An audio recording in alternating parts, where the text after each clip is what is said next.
Hello guys. आज की story बहुत इंटरेस्टिंग है। ये एक फैमिली की आप बीती है। बहुत डरावना अनुभव था उनका और आज भी उनको कभी कभी डरावने सपने आते हैं और वो रात भर सो नहीं पाते। एक छोटी सी फैमिली थी। अनुज, उसकी पत्नी रीना और उनका 7 साल का बेटा राहुल। अनुज एक प्राइवेट कंपनी में सॉफ्टवेयर इंजीनियर था और कुछ ही सालों में उसको प्रमोशन भी मिल गया था और वो अगले प्रमोशन के लिए पूरी कोशिश कर रहा था। आखिरकार उसकी मेहनत रंग लाई और उसको प्रमोशन मिल भी गया, लेकिन उन लोगों को दिल्ली से कोची जाना पड़ा। अनुज को कोची ब्रांच का मैनेजर बनाया गया था। अनुज बहुत ही प्रैक्टिकल आदमी था। उसको पता था अगर उसको आगे बढ़ना है तो उसको अपने कंफर्ट जोन से बाहर आकर काम करना पड़ेगा और उसने प्रमोशन और उसके साथ ट्रांसफ़र एक्सेप्ट कर लिया। कुछ ही दिनों बाद वो फैमिली के साथ दिल्ली से कोची चला गया। वहाँ जाकर उन लोगों ने रहने के लिए एक बड़ी हाउसिंग सोसाइटी में फ्लैट लिया। वहीं के एक अच्छे स्कूल में बेटे राहुल का क्लास सेकंड में एडमिशन भी करा दिया। उन्होंने जानबूझकर एक हाई राइज फ्लैट किराए पर लिया था जिससे उनको अच्छा व्यू मिले, अच्छा वेंटिलेशन मिल सके। 27 माले की उस बिल्डिंग में वो लोग 21वीं मंजिल पर रहने लगे। धीरे धीरे वो लोग वहाँ एडजस्ट करने की कोशिश करते रहे। अनुज ऑफिस चला जाता, राहुल स्कूल चला जाता, पर रीना उनके जाने के बाद दिन भर घर में बोर हो जाती। उसने वहाँ की लोकेलिटी में फ्रेंड्स बनाने की बहुत कोशिश की। कई सोसाइटी की लेडीज़ के व्हाट्सएप ग्रुप भी ज्वाइन कर लिए, कुछ किटी पार्टीज़ में भी एनरोल कर लिया, पर सबसे बड़ी समस्या लैंग्वेज की आ रही थी। वहाँ की लेडीज़ हिंदी और इंग्लिश दोनों में ही बात करना पसंद नहीं करती थीं और घुमा फिरा कर मलयाली लैंग्वेज में ही बात करना शुरू कर देती थीं और वो लैंग्वेज रीना को समझ नहीं आती थी। सबसे बड़ी प्रॉब्लम थी कि रीना एक हाउसवाइफ थी और उसकी उम्र की लगभग सारी लेडीज़ वर्किंग थीं और जो हाउसवाइफ उसको मिलती थीं उनके साथ उसको लैंग्वेज की प्रॉब्लम आ जाती थी। कुछ महीने रीना ने कोशिश की पर कुछ बात नहीं बनी। आखिरकार रीना ने एक्सेप्ट कर लिया कि कोची में उसका सोशल सर्कल नहीं बन पाएगा और वो धीरे धीरे अपना समय टीवी और सोशल मीडिया पर बिताने लगी। यही दिक्कत उनका बेटा राहुल फेस कर रहा था दोस्तों। स्कूल में तो कोई परेशानी नहीं थी, वो एक इंग्लिश स्कूल में पढ़ता था और वहाँ बच्चे और टीचर्स इंग्लिश में ही बात करते थे। पर जब राहुल स्कूल से घर आता था तो सोसाइटी में पार्क के उसके साथ खेलने वाला कोई बच्चा नहीं होता था। वहाँ के बच्चों के ग्रुप बने हुए थे और कोई राहुल को ज़्यादा एंटरटेन नहीं करता था।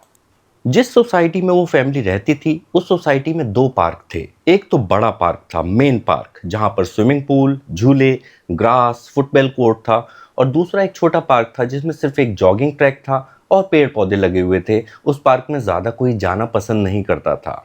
वो छोटा वाला जो पार्क था ना दोस्तों, वो रीना और अनुज जहाँ रहते थे उस फ्लैट की बैल्कनी से साफ दिखाई पड़ता था। एक छुट्टी वाले दिन राहुल घर में बैठे बैठे बोर हो रहा था। तब रीना ने उसको बोला कि वो अपने फुटबॉल को लेकर छोटे पार्क में जाकर खेल सकता है, थोड़ा टाइम पास हो जाएगा। पर राहुल जाना नहीं चाहता था। पर अनुज और रीना ने उसको फोर्स करके भेज ही दिया। वो नहीं चाहते थे कि घर बैठे बैठे राहुल सिर्फ मोबाइल और टीवी में लगा रहे। अनुज और रीना के लिए अपने फ्लैट की बैल्कनी से राहुल को मॉनिटर करना भी आसान था क्योंकि पार्क उनके फ्लैट से दिखाई देता था। अनुज और रीना ने थोड़ी देर बैल्कनी से देखा, राहुल अपनी फुटबॉल से अकेला ही खेल रहा था। थोड़ी देर बाद दोनों चाय पीने अंदर चले गए। थोड़ी देर बाद रीना ने बैल्कनी से फिर से झांक कर देखा तो छोटे वाले पार्क में राहुल एक हमउम्र बच्ची के साथ खेल रहा था। पार्क की बेंच पर एक औरत बैठी थी जो शायद उस बच्ची की मम्मी थी। दोनों बच्चे मजे से खेल रहे थे। रीना ने अनुज को बुलाकर बताया, दोनों को इतने महीने बाद अपने बेटे को खुशी से खेलते देखकर बहुत अच्छा लगा। उस दिन राहुल पूरे 2 घंटे तक उस बच्ची के साथ खेला और फिर घर वापस आया। उसी दिन रात को करीब 3 बजे रीना की कुछ आवाज सुनकर आंख खुली। ऐसी आवाज आ रही थी गाइस जैसे कोई दरवाजे पर हो। रीना ने देखा कि अनुज पास ही आराम से सो रहा था पर राहुल अपने बेड से गायब था। रीना जल्दी से हॉल में पहुंची और देखा कि राहुल घर का दरवाजा खोलने की कोशिश कर रहा था। उसने डोर लैच तो खोल लिया था पर ऊपर वाली चटकनी तक उसका हाथ नहीं पहुंच रहा था। राहुल की आंखें बंद थीं और हाथ से वो दरवाजा खोलने की कोशिश में लगा हुआ था। रीना ने जाकर उसको पकड़ा और राहुल उसकी बाहों में ही नींद में झूल गया। रीना ने उसको लाकर उसके बेड पर लिटा दिया और राहुल गहरी नींद में सो गया जैसे कुछ हुआ ही ना हो। रीना और अनुज ने इस बारे में सुबह नाश्ते पर डिस्कशन किया। राहुल को रात के बारे में कुछ याद ही नहीं था। रीना और अनुज को लगा कि राहुल शायद स्लीप वॉक में ऐसा कर रहा होगा और वो उस बात को धीरे धीरे भूल गए। अब ऐसा रोज होने लगा गाइस। राहुल रोज नीचे जाता और घंटों तक वो बच्ची और राहुल साथ में खेलते। उस बच्ची की माँ पास में ही एक बेंच पर बैठी रहती थी। अनुज और रीना बैल्कनी से बीच बीच में देखते रहते थे, पर उनका फ्लैट इतनी ज़्यादा ऊंचाई पर था, 21वें माले पर, कि वो कभी भी उस बच्ची का या उसकी माँ का चेहरा नहीं देख पाए थे। उनको बस इतना दिखता था कि राहुल के साथ कोई बच्ची है और एक औरत है। एक दिन रात में सोने से पहले वो तीनों अपने बेडरूम में बातचीत कर रहे थे। रीना और अनुज कुछ डिस्कस कर रहे थे और राहुल अपने सुपर हीरो टॉयज के साथ खेल रहा था। अचानक से राहुल ने पूछा, पापा ये मौत क्या होती है? अनुज और रीना ने चौड़ी आंखों से राहुल को देखा गाइस। उनको एकाएक समझ ही नहीं आया कि राहुल को क्या जवाब दें कि मौत क्या होता है। जब कोई भगवान के पास चला जाता है तो उसको मौत कहते हैं। रीना ने थोड़ा सोच समझकर एक बैलेंस्ड आंसर दिया अपने बेटे को।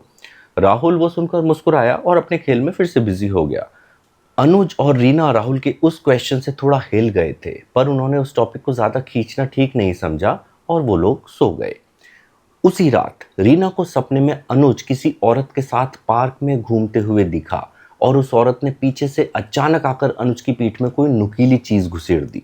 अनुज चिल्लाकर गिर पड़ा और तभी रीना भी चिल्लाकर नींद से उठ गई। रीना पूरी पसीने से भीगी हुई थी और तेज सांसें ले रही थी। उसने देखा कि अनुज और राहुल आराम से सो रहे हैं। तब उसको रियलाइज हुआ कि उसने एक डरावना सपना देखा था। उसकी वो पूरी रात गाइस जागते हुए बीती। एक दिन रोज की तरह राहुल छोटे वाले पार्क में खेलने गया। अनुज उस दिन थोड़ा देर से ऑफिस से लौटा और आते ही उसने अपना लैपटॉप बैग में रखकर बैल्कनी से नीचे झांका। उसको राहुल पार्क में दिखाई नहीं दिया। रीना ने बताया कि उसने 5 मिनट पहले ही देखा था और राहुल नीचे उस बच्ची के साथ खेल रहा था। उन लोगों ने ज़्यादा ध्यान नहीं दिया और अपने कामों में बिजी हो गए। फिर अचानक से रीना को याद आया और उसने बैल्कनी से नीचे देखा। उसका बेटा राहुल या वो बच्ची कहीं नहीं दिखे। पार्क बिल्कुल खाली पड़ा था। अनुज को अब थोड़ी टेंशन हुई। उसने चप्पल पहने और राहुल को देखने वो नीचे उतरा। पार्क बिल्कुल खाली था और उसको वहाँ राहुल नहीं दिखाई दिया, उसको नहीं मिला और वो आसपास उसको ढूंढने लगा, देखने लगा। कुछ देर सोसाइटी में ढूंढने के बाद अनुज को राहुल की कहीं दूर से आवाज़ आई। अनुज तुरंत आवाज़ की तरफ गया और उसको राहुल उसी औरत और बच्ची के साथ दूर से आता हुआ दिखाई दिया। अनुज को बहुत गुस्सा आ रहा था, पर उसने उस लेडी के सामने रिएक्ट करना ठीक नहीं समझा और प्यार से राहुल को घर चलने के लिए बोला।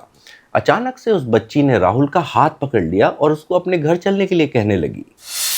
उस बच्ची की माँ थोड़ी दूर पर उस बच्ची की साइकिल पकड़े हुए ये सब देख रही थी और मुस्कुरा रही थी। अनुज ने अब उस लेडी से आई कांटेक्ट किया और पूछा, आप कौन से विंग और फ्लैट में रहती हैं? तो उसने बहुत सिंपल सा आंसर दिया, ए बिल्डिंग के फ्लैट 1603 में। वो लेडी स्माइल कर रही थी लगातार।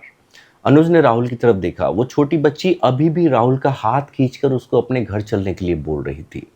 अनुज आगे बढ़ा और उसने उस बच्ची के सर पर हाथ रख के बोला, बेटा अभी बहुत रात हो गई है, राहुल छुट्टी वाले दिन आपके घर आएगा, अभी आप भी अपने घर जाओ। उस बच्ची ने बड़ा अजीब सा मुंह बनाया और आगे की तरफ भाग गई। उसकी माँ उसका नाम लेके पिंकी पिंकी करते हुए उसके पीछे पीछे चली गई। अनुज अपने बेटे राहुल को लेकर घर वापस आ गया। घर आकर अनुज और रीना ने राहुल को समझाया कि दोस्तों के साथ खेलना अच्छी बात है, पर उसको पार्क के बाहर नहीं जाना चाहिए और समय का ध्यान रखना चाहिए।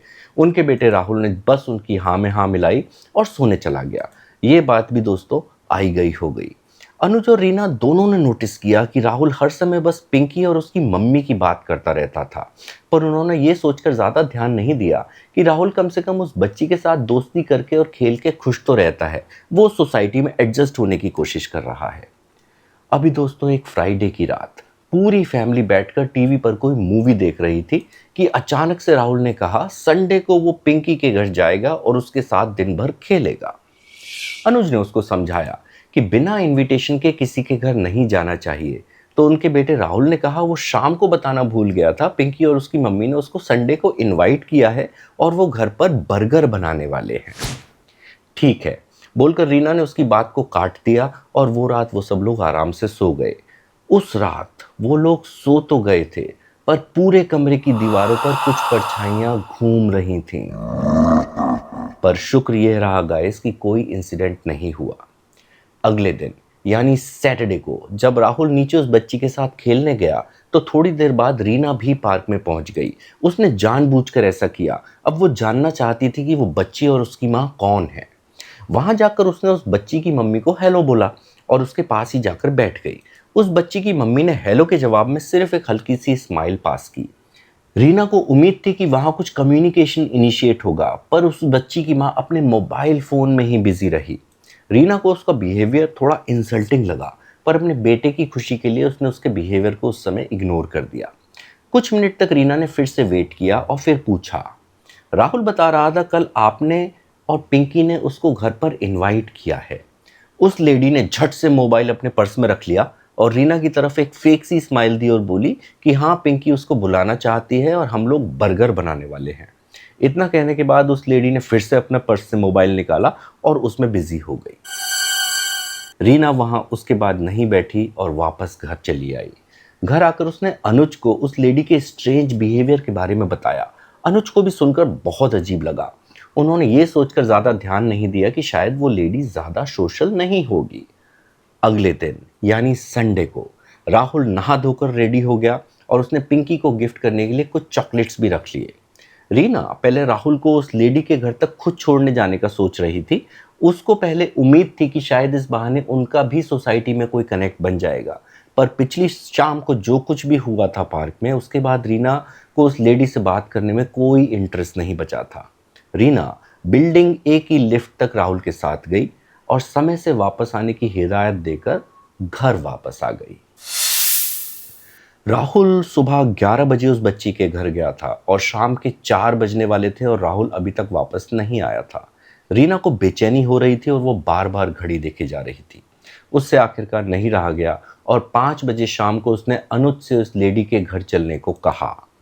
उनके पास उस बच्ची की मम्मी का मोबाइल नंबर भी नहीं था और उनके पास उसके घर जाने के अलावा कोई चारा नहीं बचा था। अनुज एक ऑफिस की कॉल पर था उस समय। उसने जल्दी से वो कॉल खत्म की और अनुज और रीना दोनों अपने फ्लैट से निकलकर ए बिल्डिंग की लिफ्ट लॉबी में पहुंच गए। दोनों को अब उनके बेटे की बहुत चिंता हो रही थी। अनुज ने लिफ्ट में 16 नंबर दबाया और लिफ्ट चल पड़ी। कुछ ही देर में वो 16वीं मंजिल पर पहुंच चुके थे।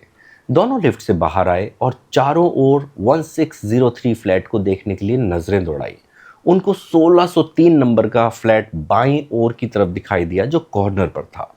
रीना ने लपककर उस फ्लैट की डोरबेल बजा दी। अंदर से कोई आवाज नहीं आई। इस बार अनुज ने बेल प्रेस की।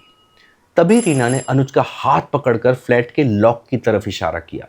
अनुज ने लॉक की तरफ देखा। उसके दोस्तों होश ही उड़ गए।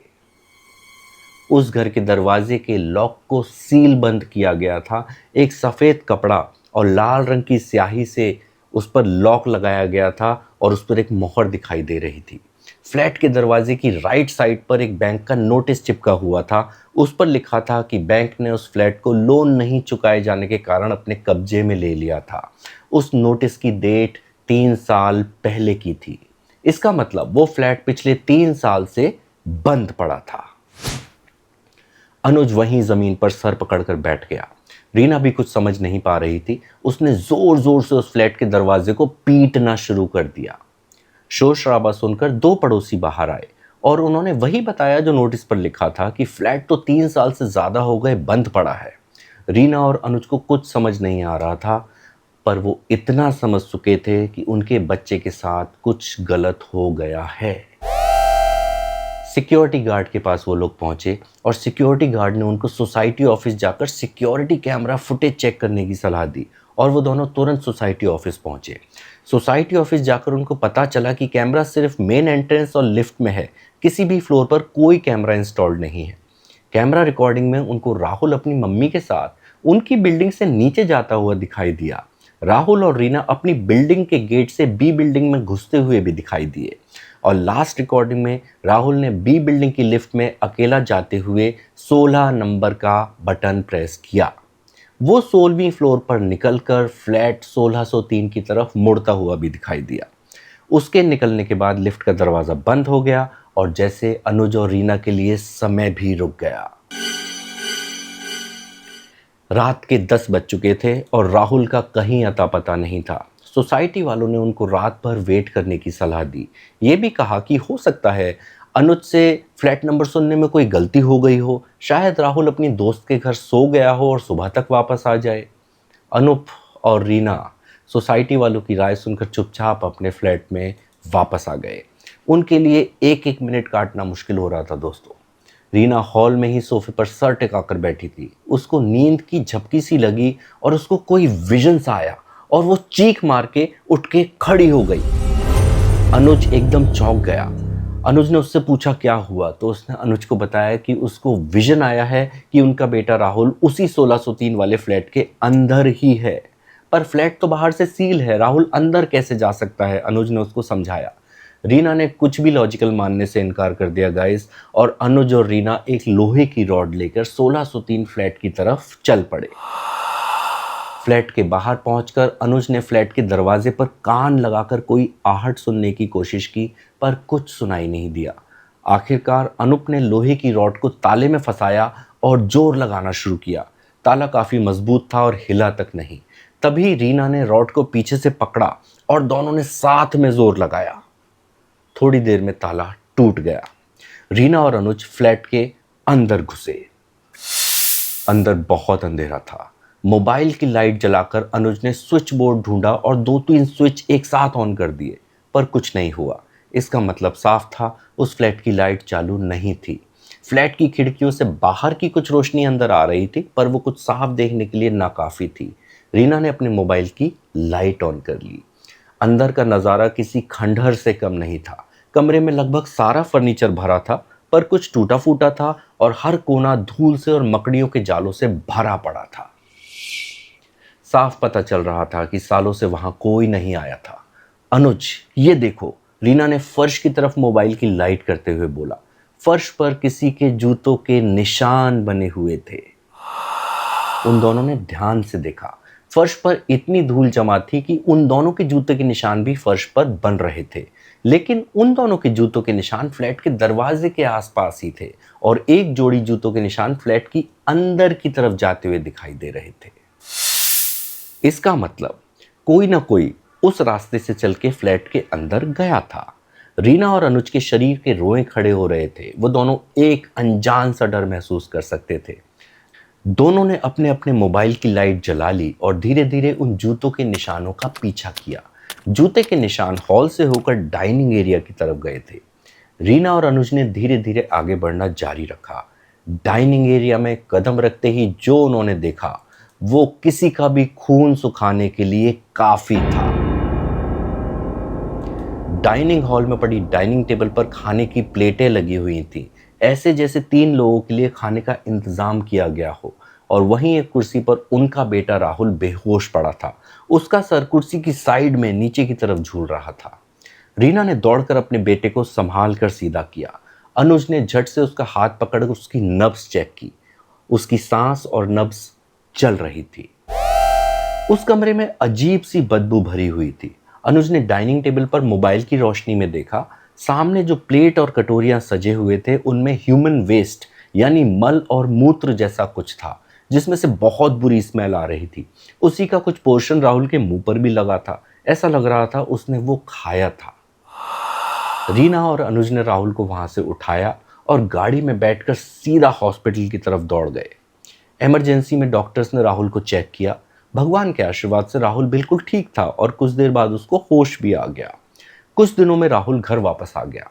रीना और अनुज ने उससे घुमा फिराकर उस दिन के बारे में पूछा, पर उसने यही बोला कि उसको जाकर फ्लैट की बेल बजाना याद है। इसके बाद क्या हुआ उसको कुछ याद नहीं था। उस दिन के बाद से राहुल को लगभग हर रात दौरे पड़ने लगे। वो बुरे सपने देखकर चिल्लाकर उठ जाता था। उसका शरीर बुखार से तपने लगता था। डॉक्टर्स भी उसकी इस हालत के बारे में कुछ ज़्यादा आइडेंटिफाई नहीं कर पा रहे थे। हर एक रिपोर्ट नॉर्मल आ रही थी। राहुल की हालत दिन पर दिन बिगड़ती ही जा रही थी। वो सपने में उस लड़की और उसकी माँ को देखने की बात करने लगा था। अनुज और रीना ने डिस्कस करके एक बड़ा डिसीजन लिया। उनको समझ में आ गया था कि कोची उनको एज अ सिटी सूट नहीं कर रहा है। यहाँ पर आकर उन्होंने पाया कम और खोया ज़्यादा था। अनुज ने बिना किसी जॉब ऑफर के अपनी नौकरी से इस्तीफा दे दिया और अपने बीवी बच्चे को लेकर दिल्ली वापस आ गया। दिल्ली में किसी ने उसको ज़ाहिर वीर महाराज, गोगाजी महाराज के बारे में बताया। रीना और अनुज राहुल को लेकर उनके दरबार में गए और उनके आशीर्वाद से कुछ हफ्तों में राहुल एकदम ठीक हो गया। एक ऐसा शहर कोची जहां जाना लोगों का सपना होता है, अनुज और उसकी फैमिली के लिए वो एक नाइटमेयर से ज़्यादा कुछ नहीं बन पाया था। तो कैसी लगी आप लोगों को आज की ये कहानी? प्लीज़ कमेंट करके ज़रूर बताइएगा। आपका एक लाइक, सब्सक्राइब और शेयर हमारे इस चैनल को आगे बढ़ाने में बहुत मदद करेगा। अगली कहानी में फिर मिलेंगे। ध्यान रखिए अपना और अपने करीबियों का।